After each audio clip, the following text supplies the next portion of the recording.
Imagine करो तुम किसी हॉन्टेड प्लेस पे गए हुए हो। वहाँ एक बुड्ढी घोस्ट है जिसने तुम्हारा पीछा छुड़ा लिया है। इस एनिमे का नाम है टैंड लैंड। आज मैं इसका एपिसोड 4 कवर करूंगा, बाकी के एपिसोड तुम्हें लास्ट में मिल जाएंगे। Let's start. स्टार्टिंग में हम देखते हैं अकारुन बेचारा अपना बनाना लेने टर्बो ग्रैनी के पास आया होता है। अकारुन और मोमो जैसे टनल के अंदर जाते हैं तभी मोमो कहती है, डरने की कोई बात नहीं है। जैसे हमने इस एलियन को हराया था वैसे हम इस बुड्ढी घोस्ट को भी हरा देंगे। जैसे ही मोमो थोड़ा सा आगे बढ़ती है वो देखती है एक बहुत बड़ा सा सर। मोमो अकारुन से कहती है, जैसा हमने प्लान किया था अकारुन वैसा ही हम करेंगे। अकारुन बेचारा डरा हुआ जैसे दूसरी तरफ देखता है, उसे भी एक बहुत बड़ा सा सेफ दिखाई पड़ता है। ये देख के इन दोनों की फटके 4 नहीं 64 हो जाती है। इसके बाद मोमो अपनी पावर यूज कर इनके ऊपर अटैक करती है, बट इसका कोई भी फायदा नहीं होता। इसके बाद अकारुन ट्रांसफॉर्म होकर इनके ऊपर अटैक करने के लिए जैसे आगे बढ़ता है, बट वो नॉर्मल हो जाता है। इसके बाद टर्बो ग्रैनी की आवाज आती है, मैंने सोचा नहीं था तुम मेरी पावर यूज कर मुझ पर ही अटैक करोगे। टर्बो ग्रैनी अकारुन के ऊपर से कस हटा देती है और उसका पीपी उसे वापस कर देती है। भाई फाइनली अकारुन को उसका पीपी वापस मिल गया। ये तो बुढ़ी का खेल शुरू हुआ है, आगे देखो ये बुढ़िया क्या क्या करती है। टर्बो ग्रैनी इनके ऊपर अटैक कर देती है। तभी मोमो को सस्ते फुनाडे की बात याद आती है। टर्बो ग्रैनी को अपनी स्पीड पे बहुत ही ज्यादा घमंड है। मोमो फिर टर्बो ग्रैनी को चैलेंज करते हुए कहती है, तुम्हें अपनी फील्ड पे बहुत ही ज्यादा घमंड है ना। आओ देखते हैं कौन कितना तेज है।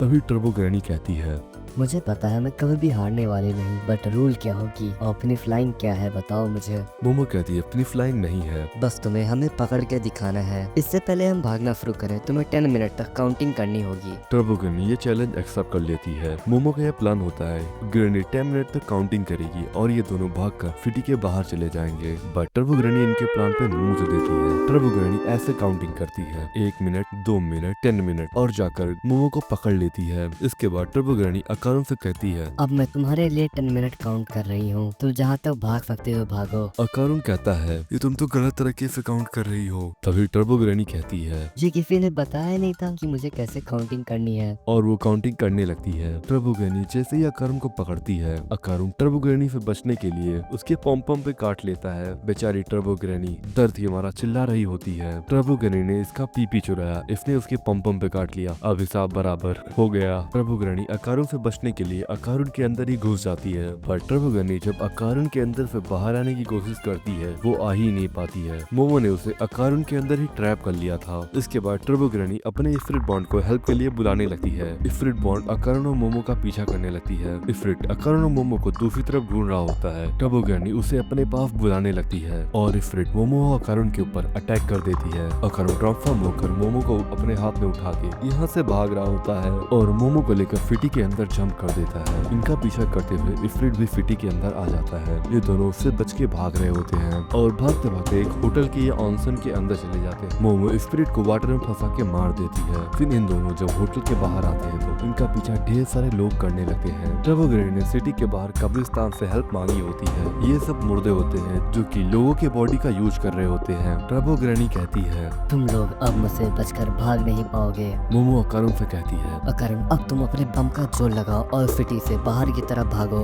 अकारुन दिन में सिर्फ 2 बार टर्बो ग्रैनी की पावर यूज कर सकता है। इसके बाद अकारुन अपना पूरा जोर लगाकर यहाँ से भागता है। ये सभी लोग अकारुन और मोमो के ऊपर अटैक कर रहे होते हैं। मोमो अपनी पावर का यूज कर इन सब लोगों को दूर भगा रही होती है। अकारुन भागते भागते एक बिल्डिंग के ऊपर चढ़ जाता है और वहाँ से जंप कर देता है। अकारुन और मोमो जब नीचे आ रहे होते हैं तभी अकारुन का टाइम आउट हो जाता है। तभी मोमो अपने साइकिक हैंड का यूज करते हुए लैंड करती है। इसी बीच टर्बो ग्रैनी मोमो के पकड़ से बच निकलती है और टर्बो ग्रैनी आकर अकारुन को एक लात मारती है और मोमो को भी एक लात मारती है। अकारुन एक लात खाने के बाद वहीं बेहोश हो जाता है, कमजोर लौंडा। इसके बाद टर्बो ग्रैनी अपनी फाइनल फॉर्म में आ जाती है। इसके बाद टर्बो ग्रैनी कहती है, अब तुम्हें कितना मिनट चाहिए मुझसे बचकर भागने के लिए। तभी मोमो कहती है, मुझे बस 1 सेकंड चाहिए। तभी ब्रिज के ऊपर से एक मेट्रो जाती है। मोमो अपने साइकिक हैंड का यूज करते हुए उस मेट्रो को पकड़ लेती है। इसके बाद मोमो अकारुन के लेकर ट्रेन के ऊपर आ जाती है। भाई ये ट्रेन है या मेट्रो, तुम लोग बताओ, मुझे नहीं पता इसे क्या कहते हैं, बट अभी भी जो कुछ भी हुआ ये सब मोमो का प्लान था। टर्बो ग्रैनी ये देखकर गुस्से से पागल हो जाती है, कोई उसे कैसे हरा सकता है। इसी गुस्से से पागल होकर वो मोमो के पीछे भागने लगती है। मोमो अपने साइकिक हैंड का यूज करते हुए टर्बो ग्रैनी को पकड़ लेती है। तुम लोगों को पता ही होगा ट्रेन की स्पीड कितनी तेज होती है। सिटी के बाहर मोमो की ग्रैंड मदर इनका इंतजार कर रही होती है। इसके बाद ट्रेन सिटी के बाहर आ जाती है और टर्बो ग्रैनी का काम तमाम हो जाता है। इसके बाद ये नए सिटी में आ जाते हैं। अकारुन को भी वहाँ पर होश आ जाता है। टर्बो ग्रैनी जिस टनल में रहा करती दिखती थी ये लोग वही आए होते हैं। मोमो की ग्रैंडमदर बताती है कि इस टनल में काफी लड़कियों का आर हुआ करता था। टर्बो ग्रैनी लड़कियों के स्पिरिट को सहारा दिया करती थी और फिर वो बुरे लोगों को मारने लगती है, बट बाद में वो अच्छे लोगों को भी मारने लगती है। फिर हमें बताया जाता है कि टर्बो ग्रैनी जब मरी थी तो कुछ लड़कियां हवा में उड़ती हुई दिखी थी, वो शायद वही लड़कियां थी जिनका आर हुआ था। इसके बाद सीन शिफ्ट हो जाता है। फस्ती फुलाडे अकारुन का पीपी देखना चाहती होती है। वह कहती है मुझे दिखाओ तुम्हें सब कुछ वापस मिल गया सही से कि नहीं। बट अकारुन मना कर देता है और भागने लगता है। फस्ती फुलाडे उसका पीपी देखने के लिए उसका पीछा करने लगती है और ये एपिसोड यहीं पर खत्म हो जाता है। सुनो बेस, इसके नेक्स्ट एपिसोड में हम देखेंगे अकारुन का बॉल चोरी हो गया है। सुनो बेस, तुम्हें वीडियो कैसी लगी कमेंट करके बताओ। अगर तुम्हें लगता है मैं किसी पॉइंट पे इम्प्रूव कर सकता हूँ तो वे टाइम जरूर मेंशन करना। बाय बाय सुनो बेस, सायोनारा।